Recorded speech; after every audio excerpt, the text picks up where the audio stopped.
big settlement that I started. Things are going pretty great. I'm pretty excited about it. Getting into the fortress. All right, so here we have Ramul Atho. That's the world that we are in. All right, when we left our doors, we were currently under siege by, this is our first siege. They've got trolls, bark dogs, and tons of goblins. This is crazy. All right, now I did want to give you a brief overview of what we have going on here. So here we have our fortress here. Now the weird thing is that I actually started this fort over my last fort, which was called the Fortress of Known Metals. Oddly, when I got here, my ruins of my fort was not here, and actually the typography was completely different. I wasn't able to find my old fort, and strangely enough, when I go here, it doesn't have any of my information of my new town. It just still says the Fortress of Known Metals, no civilized population, when in actuality there's actually 131 people here. So what I built was this pyramidal structure sticking out the side of this mountain. On the first level here we have our inn, and our inn is called the Lacy Orange. Not exactly sure how to show information on that. Alright, so we have our inn. Our fortress is called Strapped Pillars, and we have our inn, the Lacy Orange. Currently, Irum Izoloro is the tavern keeper. We have a couple here. Alright, there's plenty of performers here, and it seems that like I got like an influx of performers that just wanted to come and live. We actually have my little guy here. He is Imiwi Iridine. He's a dingo man. He's like my favorite little character to watch. Pretty cool there. Checking him out, Death, I feel very uneasy. See, he is uneasy after seeing the human dead corpse. Let's see here, a little bit about him. He is the apprentice under Towat Swamp Plated. He is the member of the League of Pearls, formerly a member of the Council of Content. He arrived in Nilesobok, that's the name of our fortress, Nilesobok, or the Strapped Pillars, on the 3rd of Slate in the year 255.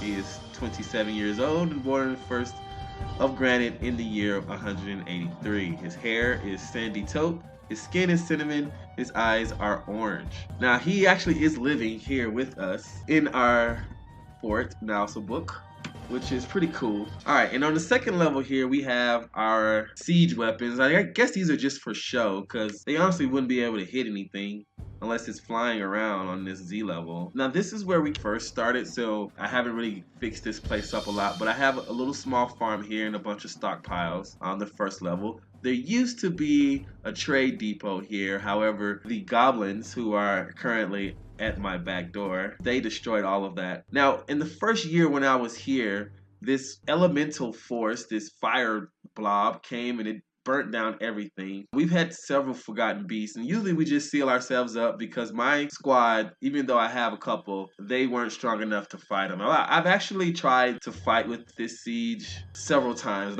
and they pretty much wiped out majority of my fortress every time, so I had to reload a save.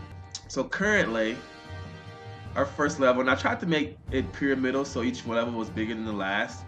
So right here in our second level, we have our dormitories here, our offices here, and we have all our workshops in the middle, our grand hall here, our hospital. This is our first training barracks here, our kitchen area, and in the second level we have our animal pens. Now, my plan is to fill this up with cats, and that way we'll always have some cat meat because we dwarves love our cat meat. We have our eggs here. This is gonna be the plot. This was gonna be the plot for my new farm. However, I'm gonna do some changing around because I have this goblin element here. This was our chokehold. I was digging it out, and once I did put ballistics all over this thing in one of my tries. However, my guys weren't able to really do much about it. So I wanna make this my siege room, and basically what I'm gonna do is that I'm going to extend this chokehold here, maybe widen it up to 3 blocks. And what I want to do is I want to put bridges with levers right over here. And I'm going to channel all of this out and have them falling. And actually, I built this room when I was attacked by that elemental force, because what I wanted to do, and I didn't really know how to do it, but what I wanted to do was to get it to actually go down into this room, and I was going to trap it in here and try to keep it away from my fortress. And I was going to remove these, hopefully in time before it got out. However, I didn't know if that was going to work or not. And thanks to KRUGGSMASH, I actually know how to borrow out the bottom and then make pretty much pitfalls, which is what I want to do later. Now, back to the chokehold. I'm gonna add some atom smashers, and what atom smashers are pretty much bridges, and under it is my garbage dump. And what I do is that I have my dwarves come and they put all of the garbage. So I'll show you how this works. And what I'm gonna do is I have them activate the lever, which raises the bridge. Under the bridge here, I have my garbage dump. And everything I set to dump, what'll happen is that one of my dwarves will come and he will go and pick up that item, bring it over here to the garbage dump, and then I will pull the lever and it will smash whatever's under the bridge and it'll be gone.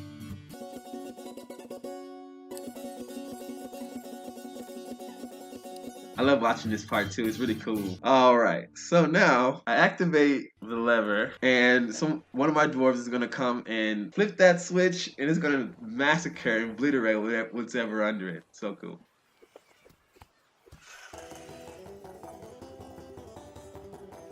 Wham! And then I'll just pick it back up. I honestly think it's running this slow because I'm recording. Alright, and anything under there is gone. Now this is my little memorial hall here. Of course, it doesn't look like much. I was actually building a better one here. This is gonna, who's this little guy? Ah, okay. Ibir Odijazro. He's a human dancer, medium-sized creature prone to great ambition. Her hair is extremely long, her nose is narrow, her nose bridge is somewhat concave. Her hair is gray mixed with ecru. That's weird. Ecru, I guess that's a color. I don't know. Her skin is pale brown. Her eyes are taupe. Oh, okay. She's a black lady. Cool. All right. We have nice diversity there in our place. Now, who's this little guy here? Vale Karsakota. She's an elf dancer. I have elves and dwarves and humans and the like here living in Nilesobok. So we have this Vale Karakota, elf dancer, Vale Shellsfog. Alright. She's an artist. And she's a visitor who is ready to leave. However, you can't go anywhere right now because we are currently under siege. Alright. I wish I could draw and show you guys what I think he looks like. Anyway, now I've been watching KRUGGSMASH and it gave me a lot of information about, you know, getting more in depth in my characters and learning more about the little guys here in Nilesobok. Now I got some digging going on here. Now I do know the mood of my people are pretty angry with me because I had them locked up here for quite a while. So let's check out someone and see how he's doing. Alright, I don't handle pressure well. This is Adil Rebinstenhead. Adil Freckle Heater. He's a miner. He's actually a miner that's been here since the beginning. I followed him a little bit. Like, he's actually my guy. Like, he always doing his job. Everyone else, they sit around and they're listening to poetry and like socializing all day, but not Adil. Adil is that one that is very diligent. You know what? That guy is something else. All right. So let's check him out a little bit. He's actually doing pretty well. I've seen this dead body, this Abba Krizarub's dead body somewhere. Everyone I've read seems to be pretty alarmed that his body is somewhere. Maybe he's still in my fort. I need to find him and put him under the Atom Smasher or something. Alright, so see, he's a faithful worshiper of Alud. And we'll find out who that guy is later, because I do want to get into temples. See, he's a citizen of class of Curiosity, a member of the Ink of Summer. He is a military dwarf of the Ink of Summer. He arrived in Nilesobok on the 26th of Granite in the year 255. So maybe this wasn't the same Adele who started out with me. Let's go back. We have more than one Adele. Is it Ast? Yeah, maybe that's who it was. Let's check him out. Yeah, it was Ast. Ast Olenstein. Wait, Ast Olinastish. And that's Ast Tongskrodel. He's a miner. He's been here since the beginning. Nilesobok, the 19th of Opal in the year 251. And I think that's the day I started out. So I remember he's been in here for a while. And he's pretty cool. He is a worshiper of Ra. He is the one that has always been working, always diligent. It was that first one up there. I thought it was Adele, but no, it was Ast Olinastish. So now that we have that's going on, we're gonna get into this siege. I did make this new trade depot, which does not have any use right now because obviously I can't get anyone in here. Another thing is that I didn't know about smoothing the walls. Like I built all of these walls out of rough stone, in which I'm gonna actually take them all down, turn them into limestone blocks. I did not know that you get more blocks out of limestone instead of just using the rough stone. So I'm gonna break all of that down, except for outside, of course, for now. And then I'm gonna smooth the surrounding areas and see how that works out for me. Now, here is this bridge here. It actually goes under this path. Right now I have some goblins, but it's actually under this path and it rises up on the other side. My dwarves haven't started working that out yet, but I'm looking for metals. I have not found any metals at all. All I have is a bunch of different types of stones and some gems, which have been very well because I've been able to cut my gems and use them as a trading source for food. We got a lot of food. It was really bad after that elemental force came. Like our stocks were gone, our animals were gone, everything had burned, there was no food out there, and if it wasn't for those cut diamonds and a caravan to come and give us some stuff, we would absolutely be out of the loot. Alright, now I'm gonna stop my miners from digging this out right now. It's gonna serve no purpose because I can't open it up to be able to shoot them without the goblins getting in. It's not gonna serve me any purpose right now, so I'm gonna stop my diggers from doing that. And I'm gonna get them building this siege trap here. So my plan is to build 3 atom smashers. 1, 2, 3, maybe 4. And then I want to put some ballistas here that's going to aim straight down this tunnel. Alright, I'm going to block all this off. I'm going to leave a door, one door, which I will leave open to draw them in. And then I'll have my armies. While we're building, I'm going to set my armies to train. They've been doing anything they want to do now. So no more. We're gonna get them working. I'm gonna set them to train. So military, I have 3 so far. I really wanted to go through and pick and choose. Now, my turquoise knights, they are my elite. They are all my skilled people. I have a competent spear dwarf, a skilled war dwarf, Tekua, I like that.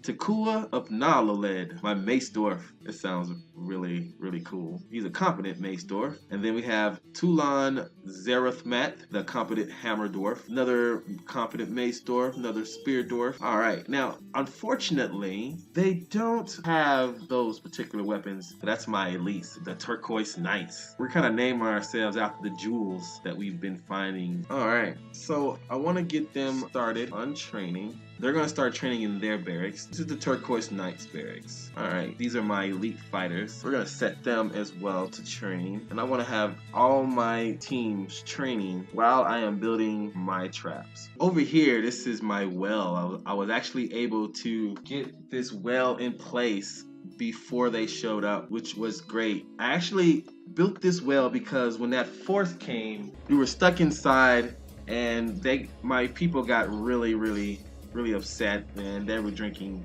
There was no water. We were barely making beer, and it was really interesting how I created this well. And see, what I did was right here. There used to be. This is a dried up pond. Oh no, oh no. Well, this was a dried up pond, and what happened is that I actually built this ramp going down, about 13 levels into here. Now, why I was saying oh no is because this is actually open. I've actually had, on one of my failed attempts, I actually had a fallen beast actually come through here before I had this well here into my fort and pretty much decimated everyone. So hopefully they don't find this way and then come down here tainting my water with their nasty goblin filth. But anyway, I went all the way down to level 14 here, and I guess the water pressure shot it back up to this level, and then I just built this well here. So I'm gonna try this smoothing thing. I'm gonna smooth out all of these here. Smooth stone. I've never done that before, but we're gonna try it. We're gonna smooth all this out. That is so cool. I did not know that. I'm gonna definitely get all my stone back. Now, as you can see here, all my stone is pretty much cleared out. Now, this does go down. It goes down, all the way down into this open cavern area, which is pretty cool. Right now, this is actually a level looking down into the valley of this cavern here. Is at the very top. I blocked it off. Don't want no one falling down. And then I actually have a stairs going down, all the way down. There are people just coming down here for some reason. Into this little thing right here. This is actually the bottom of the canyon. Now I don't know what I'm gonna do down here. I'm a little worried about putting a fort, as this cavern is concave and pretty much anyone from anything under here could just fly down into the bottom of this canyon and just kind of, you know, block me in here. So I'm not entirely sure what I want to do with this. Maybe someone can give me some ideas on what I can do with this cavern. I was gonna just like dig it all out, chop it all down, and then just maybe make an area so I can have some of those. So when I get some traders in, maybe get some grazing animals and put them down here. I don't know, maybe even some farms, because I'm gonna turn my current farm into a siege area. And then we're gonna just start slowly going down. So we'll have to find another spot for that. It's actually so perfect, but man, I know these sieges are gonna keep taking place. The back gate right here is closed, and wow, there's a lot going on. All right, so we will be back. All right, and we're back. Now, unfortunately, I did not record the end of the siege. Apparently, I stopped recording and forgot to start it back again. But here, I do have my design that I was going to set up. My dwarves are currently breaking it down right now. So I actually managed to fit about 6 Atom Smashers in there, and I was really going to give it to those goblins. One thing to note though, there was this heroic visitor who came right as the siege was ending, and the siege ended. Apparently, I guess they just got tired and ran away. Now, there was this heroic visitor, a dwarf, who was coming to visit right as the siege was leaving, and he must have taken out about 4 goblins and a troll before they took him down. I didn't want to make mention of him. So this is everything that I have, and if you'd like to see more, let me know down in the comments below, and I will record more footage of this fort going forward. Now, my goal for this fortress is I want it to become the dwarven capital, and I'm hoping that it'll be appealing so that the king or queen could come and visit us and want to stay, or a king or queen will be appointed from my fortress. So my goal is to make this pyramidal structure to be as grandiose as I possibly can, and we're going to fortify it, put traps everywhere. We're going to really get this thing going. So if you want to see more, just let me know down in the comments, and I will continue on with this story. So thank you very much for watching, and I hope you enjoy the rest of your day.